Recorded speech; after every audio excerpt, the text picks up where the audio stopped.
think this one. Yeah. Hello? Yeah? So, hi, Tom. Hi, Stina.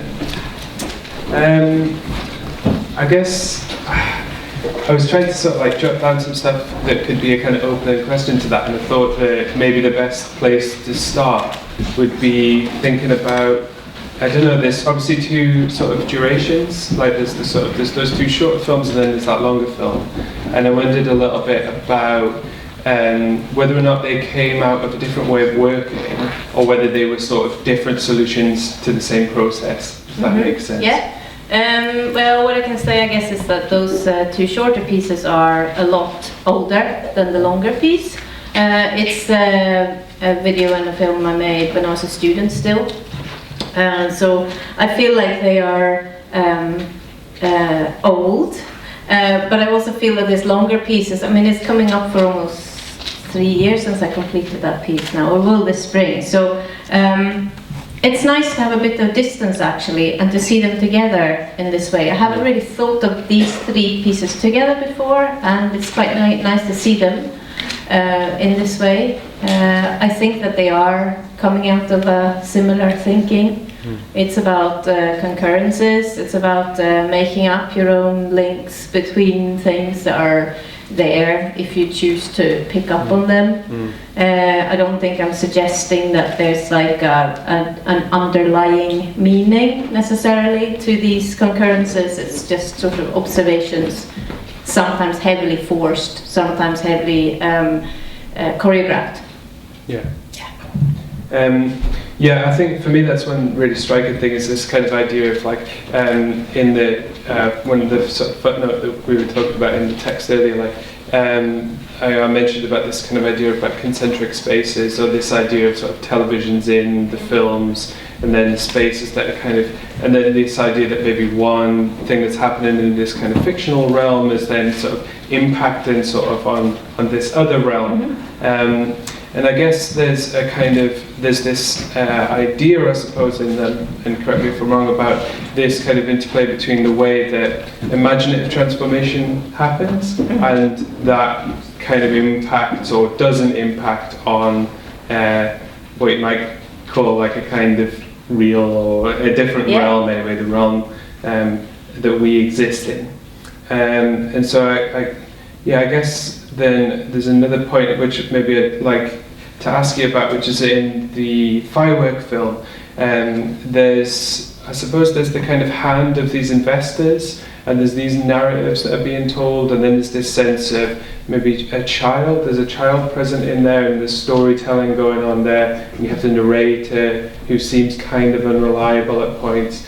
And I guess like maybe you could expand a little bit on that. Is there something in there about like these different functions of storytelling, and maybe sometimes that being a kind of a force for change, and sometimes I mean, the very first moving image work I made had a voiceover on top of it, and I noticed that more than half of the pieces we were watching tonight had a voiceover. I think it's one of the first, often one of the first attempts you make at filmmaking, or I've certainly noticed that in students and other artists who've started using a voiceover. And that was the first piece I made. Then I made these other short pieces that didn't have a voice, and it was quite important for me to find my visual language without the text being attached to them. So I think that these other two pieces are also kind of experiments in trying to force meaning, or for something to happen without the text. Then after that I've made several other pieces with voiceovers, reluctantly sometimes, but this piece, Fireworks, was very much a kind of, there was so much I wanted to say, there was so much that I wanted to jam into this piece and build this sort of rickety tower of various narratives. So I wanted to try I wanted to use one voice that was reading in different ways. So he's at one point telling his own memory freely, and then he's reading something which is more written like a sort of child narrative, a storybook. and then there's this more journalistic way that I purposefully started on that note so that it has this very deadpan documentary style of beginning that then is sort of dissolved.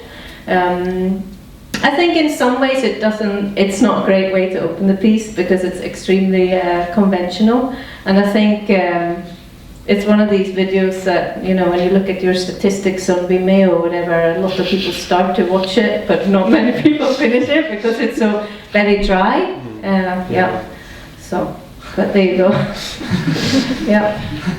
Also, just to say, if anybody wants to sort of ask a question or make a contribution or anything, just if we got a mic that's passing around, or I'll just run around with the mic if anybody.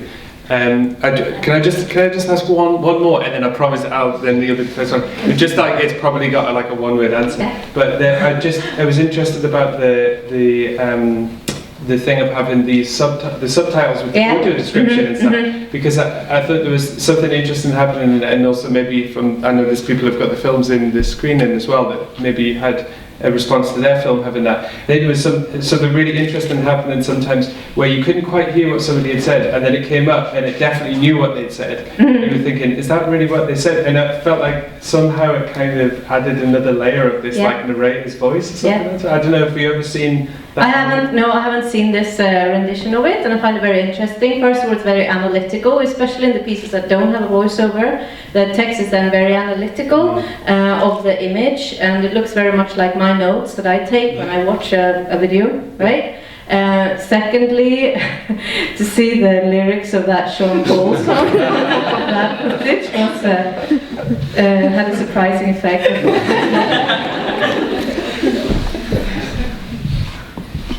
I was just relative to the idea of the voiceover. I just wondered what the experience of working with the narrator was like, and did you have a lot of fun, or was it just a hard slog, or you know? Well, this narrator is somebody I'm very close to, and he was the person who was in my very first student video ages and ages and ages ago. He's family. So we have a lot. I look at it almost like a collaboration with him, that piece. He has had a long life where he's been having a very boring job within the Forestry Commission here, and he moved to Scotland because of that. But I would say that he has something which is almost a practice in his interest in stories, and he collects data, and he makes amazing sort of tables and stuff of all the cars that's been owned in his family and all these sort of. He's a very interesting person, and the discussion that I had with him during this video was so much more than just as a voiceover artist. It became something more than that. So I really value that friendship I had with him. I definitely got that impression that you had some sort of relationship with the narrator, because I mean, I left that in when he says, like, when you asked me to retell this or something, like he says something like that, and I think it's very much about that. I think, and this is maybe related a little bit to, I know how you were saying in the text, Tom, you're asking this question whether if it's fictional, if it's happened, or if it's existed. And I think that both with narratives, but also with, say, imagery or stories or footage, there's a moment of activation that happens when something is picked up and brought into light. And I'm thinking very much about that at the moment because I'm working with a photography archive, which is normally not available to look at. Doesn't have an audience, so it's very much about that, bringing something up or taking something into a context. Yeah, it's really complex, that, isn't it? Because it's kind of, you have to think about, you know, there is an event of the enaction of a fiction, which is undoubtedly evental, like it has consequences, it employs people, it brings funding into cities bid like crazy to do it, you know, they give tax breaks and all sorts of stuff. So there are kind of these evental aspects of the enaction or the creation of the fiction, and then there are consequences of the fiction existing afterwards or being interpreted or seen or whatever. But there is that kind of complex thing of then there's this other realm inside of the fiction which is constantly being enacted, but is kind of not an event, but doesn't really exist. So I guess, yeah, that's what I was kind of trying to think about, that idea of the event and something physical in relation to the fictional. I mean, I heard a quote by Michael Snow where he was basically claiming that events take place, like that it literally takes place, like how an event affects, say, a landscape or a physical event, say. And I guess that, like, even if something's played back on a window on your computer screen or on a TV in the room where you're at, and you somehow notice that, then I think it does take up place. It takes place, it takes up space, and I think it's just that the audience varies, right? So if it's one person experiencing something, then this vibration that's created is much more small and internal than if lots of people are experiencing something together, like we are here tonight.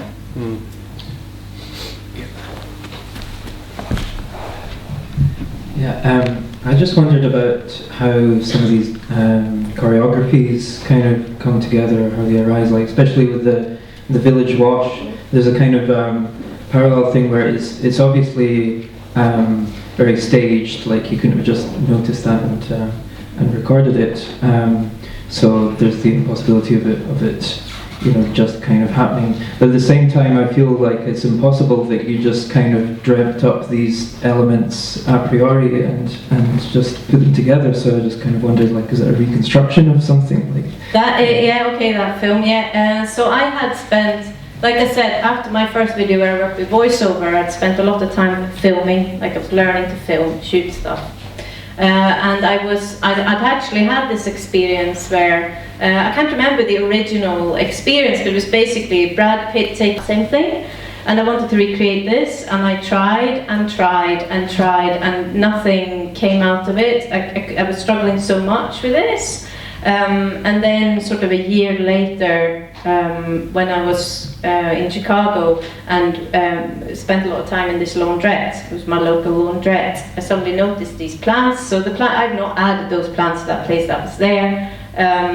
So it was the plants and the washing machines that were sort of having this thing happening. And then I thought about what could be on the TV that would connect to this event happening.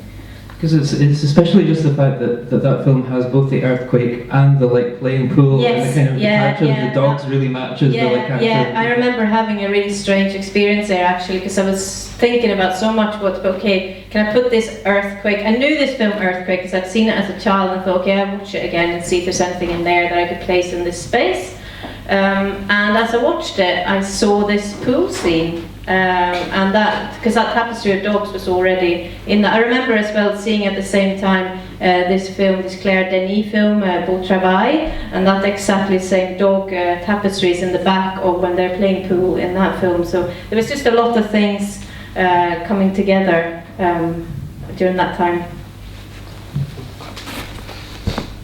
I think there's also this kind of then that introduces this thing, with the cards at the end of the firework, and this idea of looking.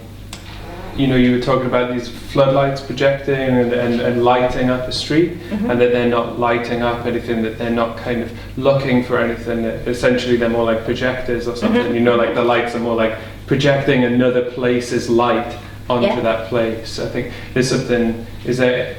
I think there's something in that, this idea of like, that maybe you had this idea of this space, and then you start to look, and then you find like the number 5 card. Yeah, it works very much like that, like the story of the playing cards. Like you find one thing, then find another, then you start looking for a third, or you force a third. You make your own third, I guess, to build some kind of plausible or not link. Yeah.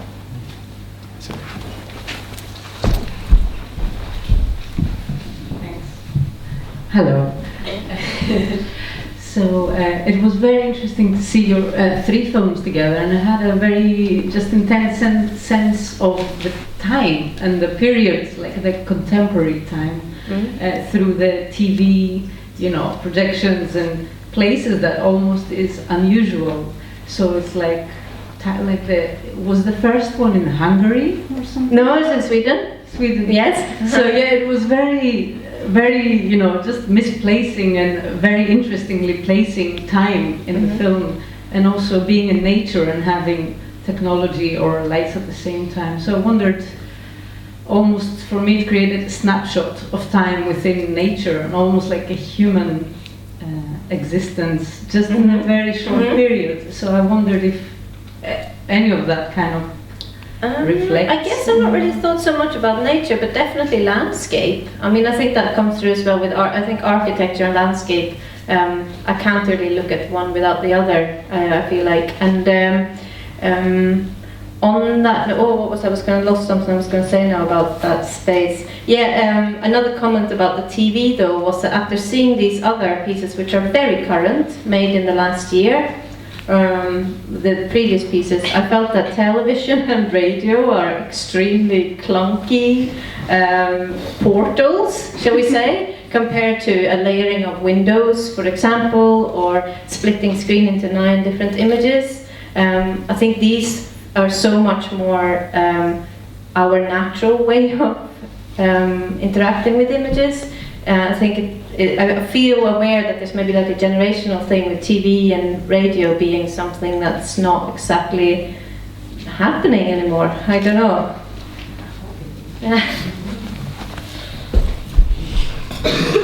Whilst I'm up, is there anybody else up here that wants to ask a question? No? I'll go back. Oh, touching on that, I wondered your thoughts on the rest of the film shown, if there was any affinities or anything else, and Tom, if you'd noticed anything between Stina's and the rest of the works you'd like to discuss.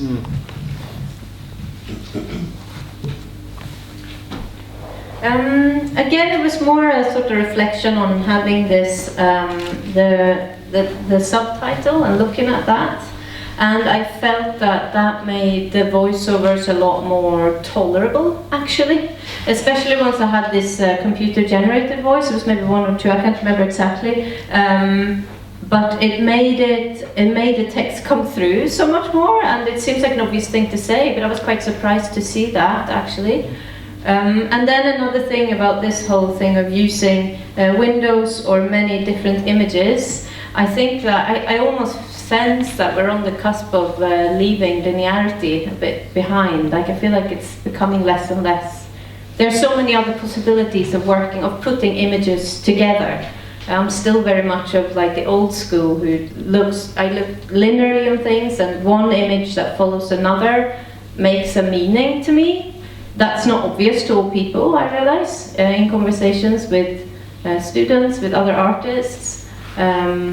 Putting 2 images together in a frame is much more natural these days. Yeah, I mean, I jotted down several times the word continuity, and this idea of that we read, through continuity we read space and time. So space and time should be kind of continuous in that sense. One follows the next, follows the next, follows the next. It's kind of interesting that, like, one of the things I'd wondered about your film, and I think in relation to these, is, obviously we're seeing it in a kind of running order here, one after the other, kind of concurrent. And I was wondering about the other films, whether or not any of them had been conceived to loop. And I was wondering about your films, about whether or not you've ever shown them or would ever show them on a loop, because it obviously really changes that sense of sort of time and concurrence through the film, and this way that we build up meaning. And so I guess, there was some that I kind of had a sense from the structure of them that was maybe built into it, that capacity for it to loop or something. But certainly also this idea of, there was definitely a kind of resonance with those ideas of sort of concentric spaces, and the way that space is arranged in film, and within the frame and within the screen, and the sort of space of the film as well. Yeah, I mean, it's very much dealt with in this panodrama, is that what it's called? Yeah. These different functions of the medium. The frame. She talks very much about the frame, and But in a sense, also like the float down as well. Where, for example, the point where there was a lot of moments, to me it seemed like a lot of moments where things turned upside down or were referred to as, there was also a self-image film they were talking about, but are you upside down or am I upside? There's this kind of confusion of space that can happen within film, and I think that's something that is definitely at play in a lot of what you were doing in those films too. I think it's like using this space to disorientate or to kind of shift people around to some degree. And maybe that was a little bit the subject as well as the function, like with this idea of this film set in Glasgow and people's flats, kind of like there's little bits cracking into people's flats, but and then not having any sense of that when you watch the film in the end, like the zombie movie or whatever. Yeah, absolutely. It's that's been removed. What you were able to identify has been removed, I guess. Yeah. So, any other questions? Sure.